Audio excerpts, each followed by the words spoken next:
Welcome to the Compass Gallery. This space is a joint project between Faith Matters and Esther Kandari. It's a place for community gathering, connection, and contemplation. We are really excited and honored to welcome Matt Whitaker to join us tonight. For over 30 years, Matt Whitaker has been writing and directing for film and television. He is a specialist in the World War II genre, and his numerous produced screenplays include the award-winning war film Saints and Soldiers and Instrument of War. He has been creative producer or director on over 100 commercials and short films shot in more than 30 countries around the world. His directing credits also include multiple documentaries for PBS, including Ancestors and Small Fortunes, Microcredit and the Future of Poverty, featuring a Nobel Peace Prize winner and an Academy Award-winning actor. In 2002, Matt and a film crew traveled to Germany with the last surviving member of a teenage resistance group. This powerful experience led to the PBS documentary Truth and Conviction, the Helmuth Hübener story. This paved the way for the dramatic film and series Truth and Treason, which Matt filmed in Lithuania in 2024, and the film is in theaters now. Most importantly, Matt has been married to the love of his life, Nisia, for 35 years. They have 3 children and the 2 cutest granddaughters on the entire planet. I just watched Truth and Treason 2 hours ago, and it's an extremely powerful film that felt incredibly resonant for life today, for life always, that it is always hard to have the courage to go against the group when it's the right thing to do. So it's a great honor to have you with us tonight, Matt, and I'll now turn the time over to Tim and Aubrey. Well, Matt, thank you so much for being here. Thank you. I agree completely with Zach that it was an incredibly powerful film, and I just wanted to start by saying thank you, and to the rest of the team for making it. I can't remember the exact quote from our 14-year-old son as we were walking out of the theater, but it was something like, "This is the first time a movie made me feel a feeling," or something like that, which was, for him, that's high praise. He's 14. Did you say he's 14? Yes. Yeah. And so I guess one place to start, and I'm sensitive to spoilers here, but I think it would be good for context if you wouldn't mind giving just an overview of what we're talking about here, Helmut's story to some extent, and then maybe what drew you in and made you want to get behind a project like this. Sure, yeah. So Helmuth Hübener was a 16-year-old in Nazi Germany, happened to be a member of the Church of Jesus Christ of Latter-day Saints, lived up in Hamburg, was a really bright young man, was on the Nazi Party fast track. He is the youngest intern at the Hamburg City Hall, and that was kind of the track that his life was on. In spring of 41, his older brother, Gerhard, who was serving in Hitler's army in France, smuggled home a shortwave radio. And Helmut was very curious. And one night he turned on the radio secretly and heard the BBC, which would broadcast in the German language for the first time. And for the first time, really in his life, since the time he was 8 years old, that's when Hitler came into power. And so really for his life, he had just been surrounded with propaganda. It was the only source of information that he had. And he turns on this radio and hears the truth, really for the first time, and immediately recognizes it for what it is. And a number of other things happened kind of at that same time. And finally, he felt motivated and felt like he had to, I should put it this way, he felt like he couldn't not do something, that he had to share what he was learning. He had to speak the truth. And he was the branch secretary in their little branch in Hamburg. And one of his duties was to type letters to the soldiers that were serving from their branch in the army. And he borrowed the typewriter, took it home, and started typing out these anti-Hitler, anti-Nazi leaflets. And at first by himself was running out on the streets and putting them out, extremely dangerous in Nazi Germany. And then eventually recruited his 2 buddies from the branch, Karl-Heinz Schnippe and Rudi Wobe. And they ran this resistance group for almost a year.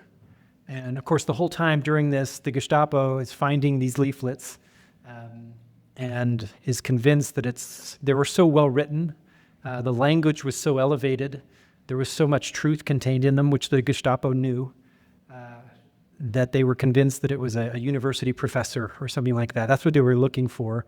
I'm going to give a few spoilers here, but after about a year, they finally caught Helmut, and then subsequently arrested his two friends, and he eventually stood trial in the highest court in Nazi Germany.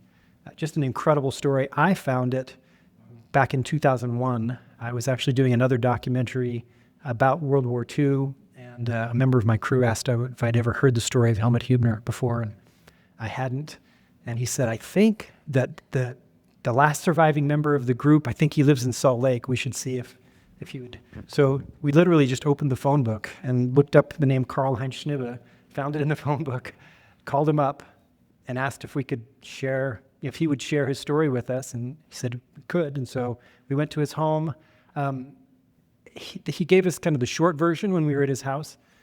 And I was just blown away. And I remember walking out of his house just thinking, I have to tell this story. I have to share this story.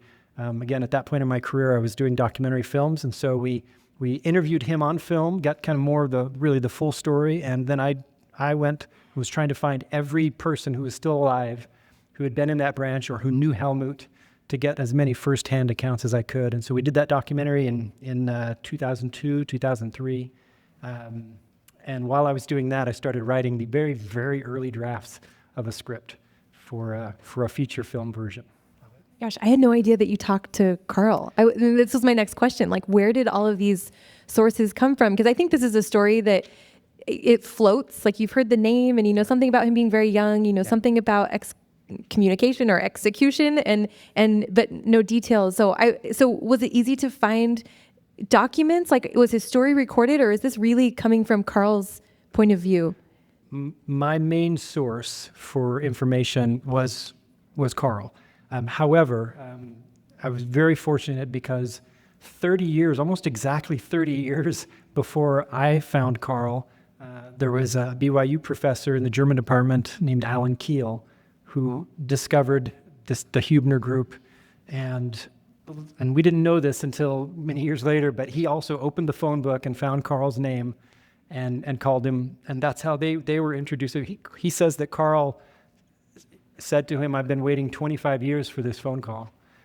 So Alan really was the first one to try and find everybody he could and interviewed. He had written a book with Carl. Rudy Voba also a number of years later wrote a book about his experience with it. And so there was a lot of that also to draw on. But again, my main source, and what a blessing, what a gift, was Karl-Heinz Schnibe. Yeah. So this process began, it sounds like, almost 25 years ago. Yes. How did now become the time to, or I don't know exactly when the process of making the film in particular began, other than you were working on the script. Yeah. But how did you finally start to make it into a reality? It took 24 years. So he started writing the script in 2002. And actually, at first, I thought I would just write the script. And we had optioned with my writing partner, Ethan Vincent. And we wrote it and was thinking somebody else would direct it. And for a few years, we're just kind of working for another director, really. There was a big producer in LA who had hired a director, and they were gonna make the film.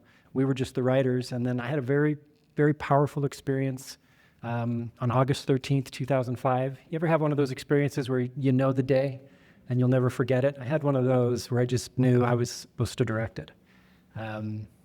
Actually went home that night, told my wife about the experience, and I think we're supposed to direct this. And of course, she was very supportive. And I remember saying, this may take a couple of years. That was the warning.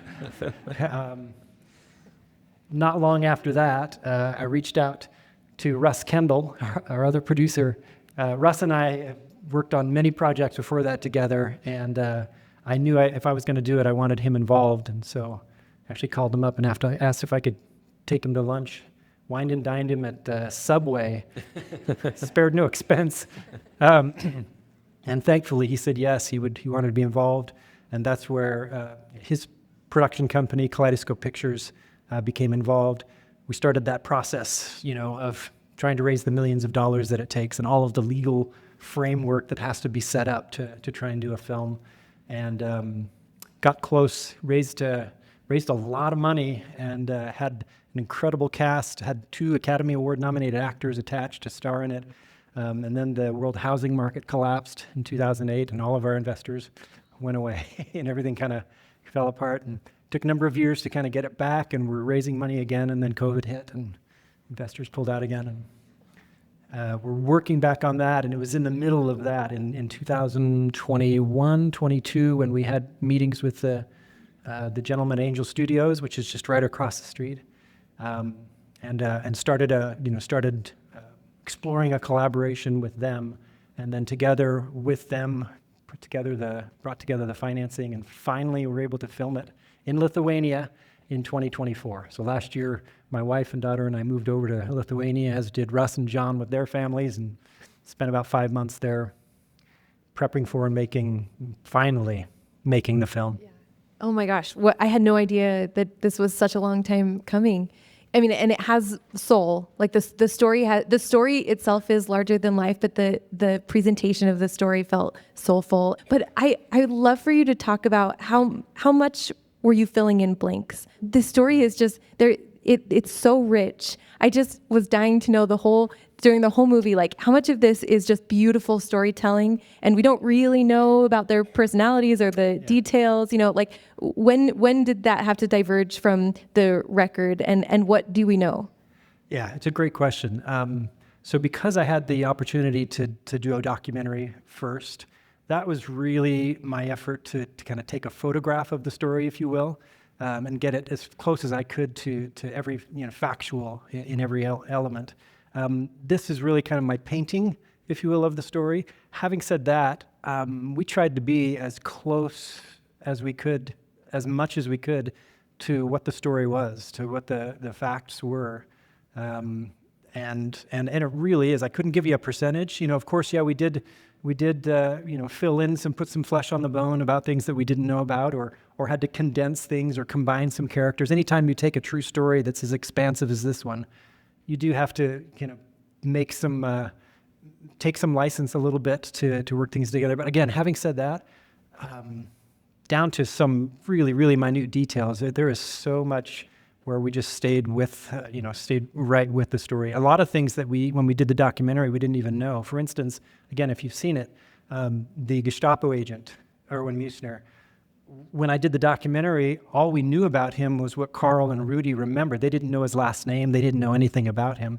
It was in the years of research after the documentary that we found a trove of information about this man who really did violent and terrible things to people during the day, and then he'd go home at night, and he was a loving and kind husband and father, which is really, it's hard for us to kind of get our heads around, but that was the case. And I was, as a storyteller and as a filmmaker, I was also just thinking, wow, this is so interesting.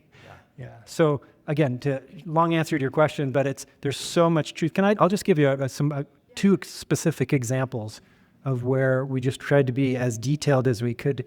Every single word that you see Helmut typing or hear him saying on his leaflets, those are the words that the real Helmut said or typed on his leaflets, which is just incredible. Of course, he did it in German. These are the translations in English. And there's so much more. Of those 29 leaflets that survived, and he wrote many more, you just read them, and I can read them and understand how the Gestapo thought this has to be some erudite university professor or something, and why they wouldn't, once they did catch him, this barely 17-year-old kid by that point, and him saying, I wrote these, and they kept torturing him, tell us who's the adult behind this.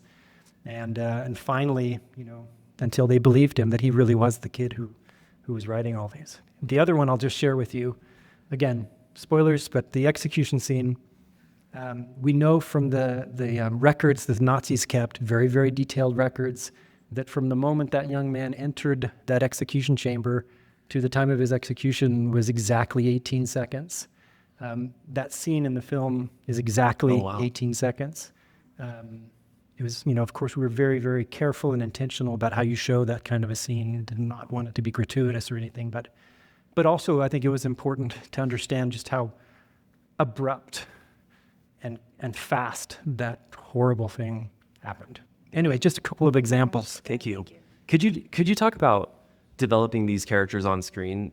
I'm curious if there's a temptation when making a film to create characters that are a little bit more two-dimensional. Just like, let's just sort everyone into hero and villain and make it simple. That sounds like it'd be an easier story to tell in some ways. Yeah, but a much weaker story. I know you know that. Yeah. It's just as a storyteller and as a filmmaker, and the kind of movies that I love are films. Even you can have a light comedy, but the characters need to be dimensional. And do things that surprise you, but then make sense. Oh, I'm surprised by that, but yeah, okay, I know people like that.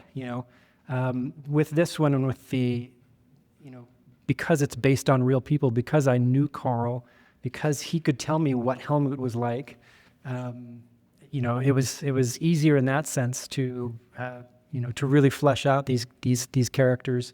When it came to like the Gestapo agents and those, it took a lot of years of research and just reading a lot about what a Gestapo agent was like.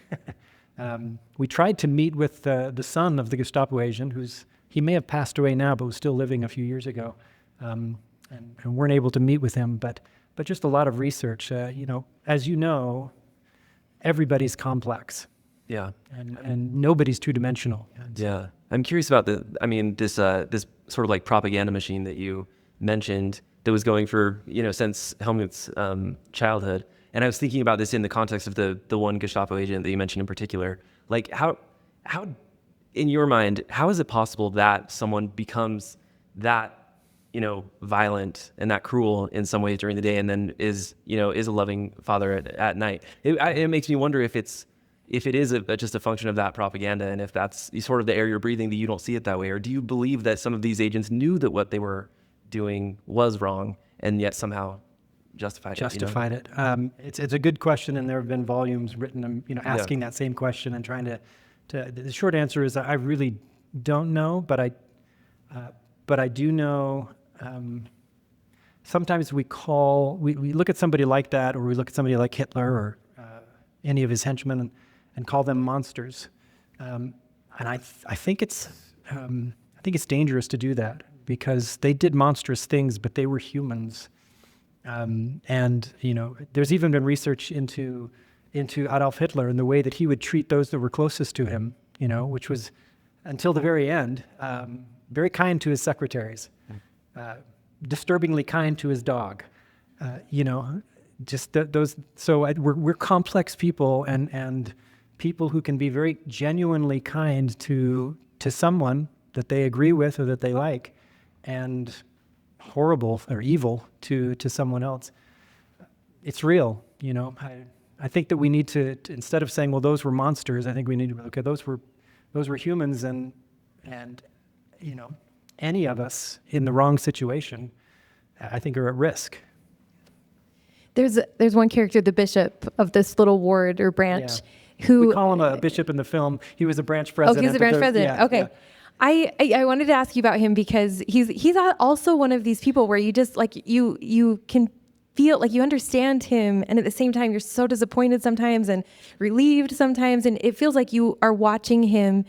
You watch fear justify whatever he needs, whatever he's thinking. Like his fear sometimes justifies his compliance with Nazis, and sometimes sometimes it's like he overcomes it, but you can just see this like constant wrestle that he's having, and it seems like fear is just such a present character through the whole film, and it does different things to every character. So I would love for you to just talk about how you see that playing out in any specific character.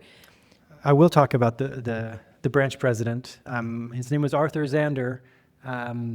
And I had the privilege of meeting. He had 3 sons that were all born in Nazi Germany. And then after the war, Arthur Zander and his wife and his whole family immigrated to Utah. That branch president lived out the rest of his life here in Utah. Was a custodian for the church and started up a nonprofit for underprivileged children, and was a really good man. Was also as far as we can tell, a devout Nazi who just really believed it. And at the same time was making decisions that would protect the flock and distance, that he knew that the Gestapo was coming and visiting their meetings.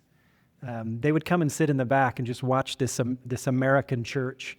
And we know now there's been a huge trove of documents that we know that from the 1933 the Gestapo was watching the Mormons, and I'm sure he knew that, and so and all the members did.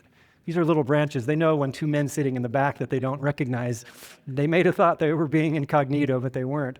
And so I think it may be easy to kind of look back and how can you have a branch president who was a Nazi? This was Nazi Germany. There were Nazis in Nazi Germany, and he was a good and loving branch president, and like I said, a devout member of the Nazi Party. Again, his sons and everybody that I've talked to that knew him personally would say what a good man he was. I'm curious. You mentioned at the outset here that Helmut recognized the truth when he heard it, for the first time, that it resonated with him. And I'm just sort of like putting myself into that situation and saying, if I had been listening to nothing but propaganda for 8 years, would I recognize that truth? And I'm doubting that, So I'm wondering if in your research you came up with a thesis as to why Helmut was able to do that. The story that you tell in the film sort of shows that his convictions as a member of the church were a big part of that. He also had an exceedingly bright intellect, but I'm curious. I'm curious how you've put those pieces together. Yeah. Again, Carl was a fantastic source for that, and so he was relating to me what I'm sure Helmut had shared with him, that growing up listening to the people's radio, so whatever Goebbels and Hitler wanted the people to hear, it was very, very one-sided. It was propaganda that the German army was winning every battle and everything was good. But when he started listening to the BBC, it was much more nuanced, and he would hear about, they would hear about when the British or when the Allies were winning battles and when they were losing and what ships were, very, very detailed. And again, that was one thing for him. It just resonated as true. Finally, he had something to compare what he'd been hearing to. I've been I don't know if we can fully understand what it was like to only have propaganda. It was the newspapers, everything. It was just so controlled by that point. This is an analogy that is helpful for me, but I think it's as if you only had, as if your only source for information were either MSNBC or Fox News or something like that. That's all it was just, and that's your only source. And then you turned on the radio and heard Walter Cronkite. And I just imagine, I think if I did that, even if I had only been surrounded by propaganda, it's like, this feels true. This sounds, objectively true to me.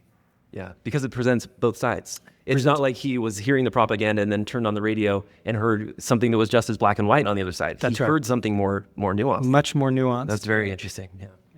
The other thing I wanted to ask you about this is that it feels like, even propaganda aside, that there were people really wrestling with actual moral dilemmas. Like, they're asking themselves, as Latter-day Saints, we believe in keeping the laws of the land, and that was like a legitimate crisis of conscience. That yes. Is it the right thing to do to literally break laws, or does my faith require me to be obedient in this way? And I really appreciated that you see that playing out in a few different places. I was just curious if there are other moral dilemmas that seemed especially alive in some of the main characters. Well, to your point there, the 12th Article of Faith, there were a lot of members in Germany who really believed that this was evidence that they needed to completely support Hitler and the Nazi regime.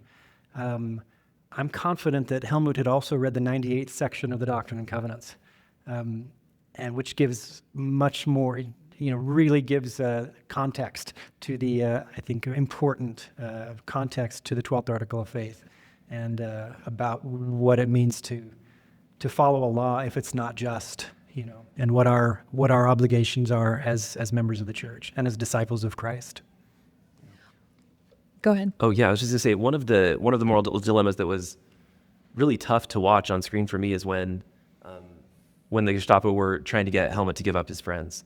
And now with this additional context that I didn't realize that you talked to Karl himself, could you share more about that particular piece and maybe anything that Karl said about it? That must have been incredibly difficult, I would imagine, for him to even talk about. Yeah. Again, let me answer it this way. When I was writing that scene with Ethan Vincent, with my writing partner, there's a scene where the Gestapo agent really just tortures him and finally breaks him. Helmut had promised Karl and Rudy that he would never give them their names. They made this, Karl called it the pact. They made this pact that if any one of them got caught, that they would not give the names of the others. And so when Helmut was arrested on February 5th, 1942, as I mentioned, at first they were torturing him, saying, "Who are you working for? Who's the adult behind this?" He kept saying, "There is no one else. I'm writing this." But he was also saying, "I'm doing it by myself. There's nobody helping me," because of the promise that he'd made. And they tortured him for about 5 days before they broke him. If you can read the documentation, the euphemisms that they used to describe the assiduous persuasion that they used on this, on this young man. They really, really, really tortured him and beat him until they finally broke him. And then he did give them the names of Karl and Rudy, and they were arrested later that same day. I asked Karl if did he have any hard feelings toward Helmut for getting him into this mess? That guy. His answer was really, I think, inspiring. He said, "Helmut saved my life." Now, if you've seen the film, you see what happened in the courtroom where, in Nazi logic, they decided, well, we don't want to convict and kill a minor, this 17-year-old kid, but his friend is 18. We'll pin it on him, and they did give Helmut that option, to try and pin it all on Karl. And to hear Karl firsthand, who was sitting in that courtroom, and he said he watched as he saw them all trying to pin it on him, and then he watched Helmut see that happening and make a decision to stand up and take all the attention to himself and make it very, very clear that he was the one who was behind all this. And that's why, Karl said to us tearfully, "He saved my life." Oh my gosh. Were there any other parts of the story that it weren't realistic to incorporate into a single film that you feel like were important? That we didn't? That you did not. Yes, that you just couldn't make time for? Oh, there's some things that we shot. We shot a 4-part series, and then for streaming on Angels, on Angel Studios. While we were over in Lithuania last year filming the 4-part series, a couple of the executives from Angel Studios came to visit the set for a couple of days, see what we were shooting. We're just blown away by what our cinematographer Bianca Klein was shooting. It was so cinematic, the incredible actors, and they said, "This needs to be in theaters. This is a movie. Is there a 2-hour version of this?" And so what you've seen in the theaters was us going, let's see if there's a 2-hour version of this, and then finding with incredible editor Adam Banks and spending over a year of whittling it down and killing darlings and reminding myself, okay, it's okay, it'll be in the series. So to your question, there are things that are not in the 2-hour version that are in the series and expanded out, but there are also things that either we wanted to shoot and couldn't, or even a sequence that we did shoot that didn't end up in the film or the series. That's just beautiful that it'll be in some bonus features somewhere. Yeah. That's great. I'm so glad. Yeah. I wanted to ask you also just if there is a scene that you're especially proud of. The execution scene, I'm sure that's one of those, and it was so incredibly moving. But there were things for days afterwards that kept coming to me. Like I was thinking about that there are multiple moments where there's about to be violence, like that somebody's going to get hurt and they take off their glasses. And it was like days later where I just thought like, oh, like that hurt my heart that like it was such an expectation. Like they knew this like it was just like so present in normal life. And there was something about just like, I'm going to like take my glasses off because I know where this is going. And like, that's going to be a problem. Like things like that were they were so subtle, but I think they were part of this this fabric that made it such a moving experience. And so if there's more that you hope audiences notice, or if there's a scene that your heart is really in, I would love for you to be able to talk about that. You know, one of the scenes that I just love every time we watch the film is it's actually after the opera. So it's the first date with Helmut and Ellie, and that walk they take down. Shooting that scene was an incredible experience with two incredible young actors. That was Sylvie Varco, who played the part of Ellie. That's her first film work. She's never been in anything before. She's just stunning. And of course, Ewan Horrocks, who plays Helmut. Seeing them, and by the time we finished shooting that scene, it was like 3:30 or 4 in the morning. The weather was horrible. But I just loved the sweet, innocent, wonderful experience of coming up in that first kiss, you know, and really kind of representing everything that might have been and that could have been. And by the way, Helmut did have a girlfriend that we found in the research. We have taken some liberties there and stuck her in his work at working for the Nazis. She actually lived in his apartment building, but that's a scene that every time I see it, and maybe I can just share just a little bit about the shooting of that scene. That was just one of those. It was raining really hard when we were supposed to start shooting it, and the assistant director was coming up to me and saying, "It's supposed to be like this for the next few hours. You know, we can't. What do you want to do? What are we going to do?" And it was one of those times, and I wish I could say I was really good at this all the time, and I'm not. But it was one of those times where I could just felt, you know what, we're going to be able to do this. And I think I said, "It's going to stop in 10 minutes. Keep getting ready," or something like that. And somebody took I went up to the top of that little walkway they're coming down when it was still pouring down. I'm standing there with my rain.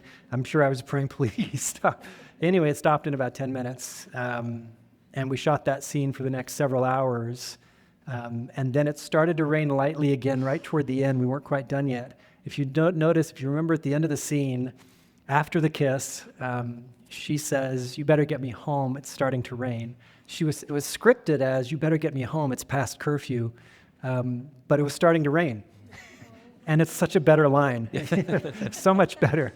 So that's one of the scenes that I just love it every time. I love that. Somewhat relatedly, I'm curious. I mean, creating a film like this is such a big project, and I have to imagine that over the last 25 years that you had moments of doubt that it would ever come to pass.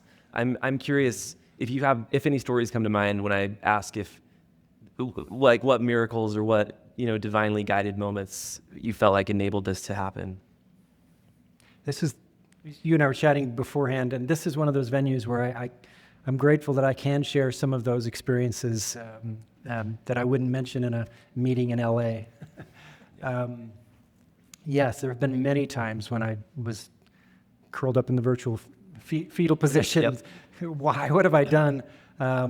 Thankfully, that my wife, Nisia, who has been the rock, this would not have happened. Absolutely would not have happened without her. I'll share two quick experiences. One was about halfway through this 24-year journey. I'd taken work with an ad agency up in Salt Lake and was loving it. But during that time, this project kind of went on the back burner. We were all still kind of trying to push it forward, but it just wasn't, moving forward as quickly as it should have. And after a couple of years, one night she and I were just talking, and she said, "We still making your movie?" And I said, "Well, yeah, we're just pushing and trying." And when? I said, "Well, hon, if we really want this to happen, I'm going to have to quit my job," which was a wonderful job, and I was getting really well paid. I have to quit my job, give up our benefits, and just really focus on this full time again. And she said, "Well, do you still feel like you're supposed to make this movie?" I said, "Yes." And she said, "Then what are we doing?" So it took me about a year to have the courage to quit that job after that. But I did, thinking, okay, maybe 2 more years, then and that was in 2015. Yeah, that was in 2015. There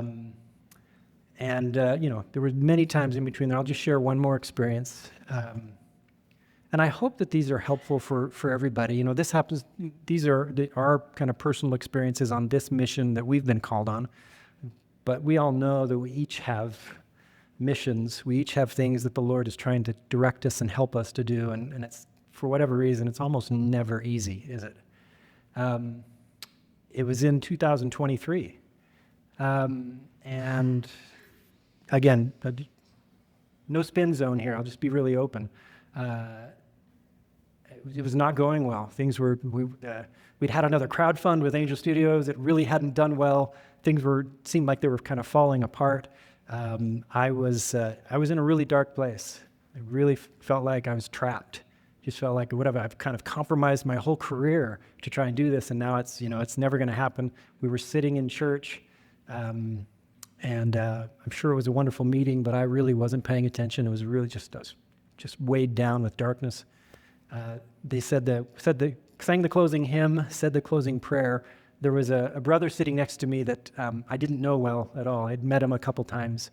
Right after the prayer ended, he just leaned over quickly and whispered in my ear, and he said, "I feel to tell you that God is in the work that you're doing, and you need to stick with it, and I don't know what that means." Wow. I knew what it meant. And I just felt this light. I just felt the darkness lift off me, and I felt light. And that was really, again, one of those things where, again, for me, sometimes the Lord just has to make it really clear. So I've had those kinds of experience. And you'd think after that I would just never doubt again and never get depressed again. No, I did. There were times. But that was, again, for me. And there have just been those kinds of things, just enough along the way. Thank you so much for sharing that. Thank you. So beautiful. I think what's so heartbreaking is that, Helmut's life was cut so short by living out of his values so courageously. And so it's powerful that you're making his legacy live on in a way that he just didn't have an opportunity to do himself. But I'd love to hear how you think about his legacy. Like, what are you hoping these audiences walk out of the theater feeling inspired to do? First of all, I just hope they walk out feeling inspired and having had a powerful. I love what your son said. To hear a 14-year-old say, "This is the first movie that made me feel," or something. Yeah. That's just so beautiful in a 14-year-old way. This has never been, for me, a message film. I didn't go into it hoping this is what I hope people get out of it. I really just wanted and felt compelled to share a powerful story that inspired me. And did make me want to be a better person, Something that I have just always admired about Helmut, two things. One is that somehow he did recognize the truth, recognize, oh, this is truth. But then the next thing is that he acted on it, that he did something about it, and he stood up to the crowd in a way that eventually took his life. Thankfully, we don't live in Nazi Germany, but we all will have opportunities. Almost every character in the film, if you watch closely on a second or third viewing, watch for when is their moment where they get the chance if they're going to stand up or not, if they're going to do that. And you'll see that some do and some don't. And some of them are very subtle things, but I think, I hope the people are just moved by it, but if people walk out asking themselves the question that I've been asking myself for about 25 years is, what would I have done? If I'm honest, back then, would I have done what he did, especially with a wife and kids? Probably not, knowing I would put them in danger as well. But I also asked myself, okay, well, what would I do now? What can I do now? And I think that's a question that we can ask ourselves and say, how can I stand up? If it's a 14-year-old at school and seeing the kid who always gets bullied, and maybe, I probably would have been the kid who's like, oh, so they should stop that. But maybe I can become the kid who goes over and says, hey, stop that. Yeah. That's what I hope. It'd make a little difference. Thank you so much, Matt. It feels like there are parallels in all of our lives. Whatever your context is, there's a way to do that. And so thank you so much for your work and to your team for everything you put together. This has just been so incredible. And we're proud. Like we're proud that this is part of art, that this came from our community, and we're just so grateful that you're vitalizing something that feels really exciting. And we hope that this is the beginning of a lot of momentum in this LDS film space, this world. And so I guess what I want to ask you before we close is, how can we support you in projects that are coming, or in Helmut's story? That is a great question. The more base answer is, go to see the film and go see it again, and tell all your friends, but I think it really is a matter of finding ways to. I mean, we're surrounded by art here, literally surrounded by incredible art. I can't paint. I couldn't paint my way out of a wet paper bag. This is my art form. Our art form happens to be a lot more expensive than this. I could never do that, but and so it is finding ways to. We are all looking for those of us who are trying to tell stories that even if there is darkness in them, they're filled with virtue, and that are filled with goodness, and that do inspire. And that doesn't mean that they have to be just a church film or about anything like that. But those of us who are trying to use our art form and create stories that will do good, it will bring light to the world, to find ways to get involved, to if you're a person of means, to take a chance. It's a huge risk to invest in an indie film, okay, but to find ways to help those of us who are trying to make films to make the next one, Thank you so much, Matt. Thanks for being here. Thank you, Clark.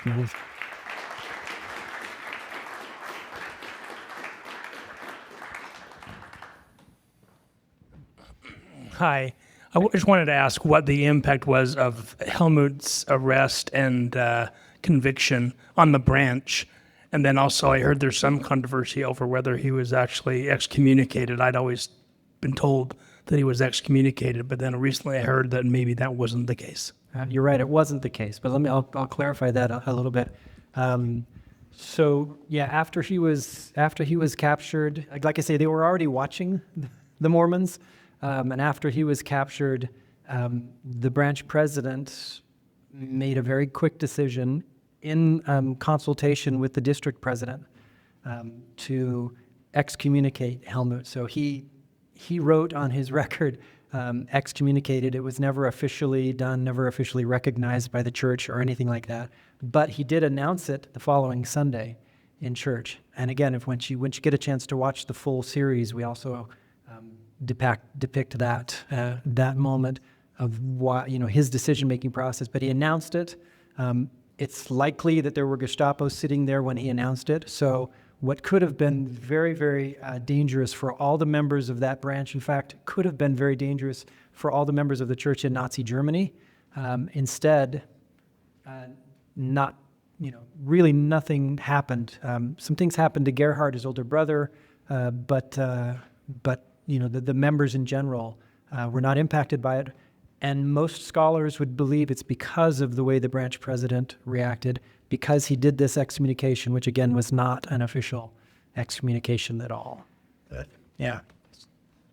I'm just going to ask what I think everybody wants to know. When will this series be out? So, good question. The series is out. So, if you go to angel.com, actually, let me say it this way. This is a better answer. Go watch the movie again. And at the end of the movie, this wasn't my choice, but you'll see I'm in the credits. Like, you get about a minute into the closing credits, and I'm in there, and they bring up a QR code, and you have a chance to what they call pay it forward. So you can give somebody who may not be able to afford a ticket a chance to come and see the film. But if you do that, then you get a free month in the Angel Guild, and then you can watch because the 4-part series, episodes 1 and 2 dropped the same night that we opened the film. Now all 4 episodes are up. You can go to angel.com and find them there. Either sign up for the guild if you're not already in it, or go see the film again. Remind yourself of what was there, and then watch the episode. I love the series. I got to tell you, again, when we were cutting down to a 2-hour version. And then we got that and it really worked. And I was like, oh man, this movie is so good. How's the series going to be? Is it going to feel long? I just think it really works. It's so, we dive, into the bishop and his family, the Gestapo agent and his family, Helmut's mother, her story is so powerful, and his relationship with his stepfather, all these things that we dive in so much more in the series. So yeah, you can go to angel.com right now and watch it. Thank you. Thank you. Well, I just wanted to echo some of the things that were said, and so amazing to watch. John's one of my husband, one of the producers, and I have wondered why it took so long as well, having watched these 18 years and you admiring you for the 24 plus years. But the phrase that keeps coming to my mind is for such a time as this, and how important it is for the rising generation to see this story. And I'm so grateful that the teens are braving the heaviness of this movie. And I remember telling a lot of my mom friends, it's heavy, but it's worth it. And it's so important to be able to understand and to take your teenagers and be able to help the rising generation understand this story of courage is so powerful and how we can apply that into our own lives. So I would love to know what you would want the rising generation to know, because I think this is a powerful message for not just us who can admire, but to help our rising generation be courageous like Helmut. First of all, I think, I know I'm old and I got a white beard and everything, but in some ways I still feel 17. It doesn't feel like it was that long ago to me, but I know sometimes we kind of forget. We get older and we forget how present the rising generation, those teenagers and kids in their 20s, how smart and capable they are. I don't think it's by accident that very often it is the youth that are rising up to overthrow governments, dictatorships and stuff. It is the youth that have just seem to have a sense for what's right or wrong. Nisia, you shared a quote last night. That one about. Do you mind just bringing that up? I think sometimes if we have to, I think for some reason the youth, and yeah, I know that they can get addicted to video games just like the rest of us and everything like that. But maybe because it's been less time since they've been with God, but they still carry with them this really clear sense of what's right and what's wrong, no matter what they're told. And I think that we need to learn better to trust that and to listen to them.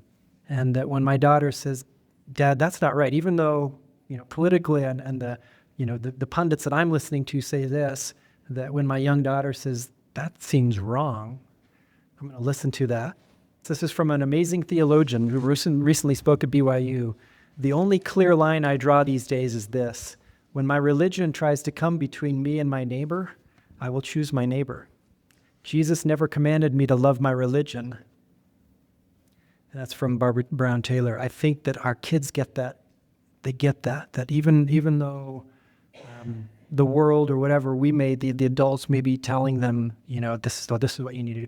I think we need to watch our kids and their examples. We need to learn to trust them. Of course, we need to raise them and teach them right from wrong and everything, but I think they come pre-wired with really knowing what's right. Thank you. Okay. Thanks so much as always for listening, and we really hope that you enjoyed this conversation with Matt Whitaker. Again, Truth and Treason is playing in theaters today, and there's still time to go watch. And as always, if Faith Matters content is resonating with you and you get a chance, we would be incredibly grateful for a rating or review on Apple Podcasts or Spotify. We read all the reviews, and they definitely help get the word out about Faith Matters. Thanks again for listening, and as always, you can check out more at faithmatters.org.